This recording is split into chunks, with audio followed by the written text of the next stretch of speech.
Good afternoon from Two Happy Children Farm. This video is about how to take a yield estimate and how I'm doing it here on the farm. There's been a couple of different ways people do yield estimates on corn, and I'm going to show you the way that I'm going to do it now and explain why doing a kernel count method is not a good accurate predictor.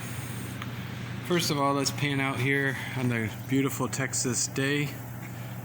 You can see my corn there in the distance. We're at about 2,800 heat units.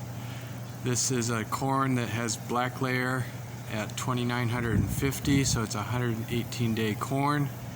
It's a nice full season corn, and I'm beginning to see the reasons for that and how that adds to kernel weight and gives me the maximum yield possible here in Texas. One of the big issues here growing in Texas, of course, is heat. We'll get through pollination and it'll probably in the daytime will be 90, at night it'll be 70, but from there we progress to where it's normally 95, 75, and a corn plant can rapidly die if it hasn't been well fed leading up to that point. So if you can imagine you're a farmer in the north and you've had an early freeze, you know what that does to your kernel weights. You might see 100,000 to 120,000 kernels per bushel. That's the exact same thing that happens here in Texas, but it happens every single year. So the opportunity to make a larger kernel is being negated usually by heat waves or droughts. So our challenge here is to keep that kernel filling after brown silk. So what I'm going to show you here is a way that I'm taking yield testing, because in the past few years, if I've had a drought, my yield average goes way down.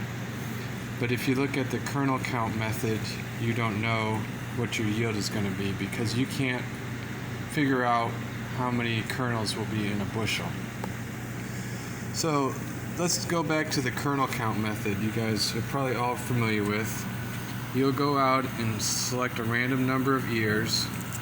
You'll count how many rows are around it, say 16 or 14, and then you'll count how many rows are long, and you might go do that on 6 ears, and then you'll go get your harvestable ear calculation and your average number of kernels, and you multiply those two by each other, and then you divide it by a fudge factor.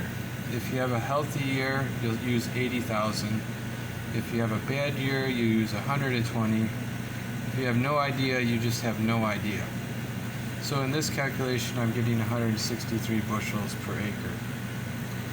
Using even 100,000 kernels last year, I was still off by 25%.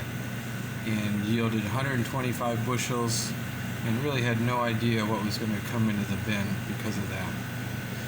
What I'm doing now is I'm using the Pro Farmer method because I think this takes account ear length, which will tell you more about kernel size, because a kernel that's bigger will come from a longer ear.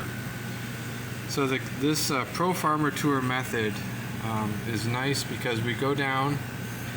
We go to 30 feet of row out in the field. We count those 2 rows, and we take an average of how many ears are on that row. You could backwards calculate this to be a 29,000 population per acre.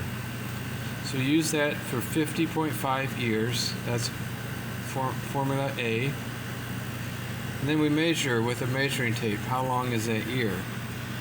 So if we get to the end of where there's no more kernels, this is a 7-inch ear. So we write down 7. And then we calculate how many rows are around. We just count the rows and we get 14. So over 6 ears, we average the length and we average the number of rows. When you go out and get these ears, what you do is you pull the 5th ear, 8th ear, and 11th ear. So it sort of randomizes it for you. So if you look at my sample of 6 ears, they're not all whoppers, and they're not all puny either. So on one row, these three came from one row where I have double planted that row because I had a freeze, and there's still like 10,000 ears left from the replant. So this population was like 36,000. This row there was none of that, so it's a 24,000, but you average those two together. So I multiply A times B times C, and when I'm on a 30-inch row, I divide those three numbers by 30. So A times B times C divided by 30, and I reach 166 bushels. You'll notice that that's close to 163 bushels that I got using the kernel count method with an 80,000 kernels per bushel. I'm going to show you the downfall here. So I have two ears. These two, left one was from a neighbor's field who experiences what we always experience, is the heat, and his kernels just don't fill in. The right ear is from my field. Using the kernel count method, they have the exact same number of kernels. See that? Now look at the ear length. This ear is 5.5 inches long versus 7-inch long ear. So by using the Pro Farmer Tour method, we get rewarded for having a longer ear, which means the kernels are going to be bigger. So this ear, if I use the kernel count method, would tell me I'm 163 bushels per acre at 80,000. However, you feel it's like popcorn. It might be only 120,000. Problem is you don't know. And you can't know until you combine or you take a sample and dry it off and weigh it and do a bunch of kernel counts. And this one is nice and simple. I will say what they recommend is taking this measurement after, say, 2,400 heat units. You know, several hundred heat units after you dent it, because the ear is still getting longer, and you want to take the measurement at the latest point as possible. So I just took this yesterday. We're at 2,700 something yesterday. So I'm pretty confident. I got maybe 10% more.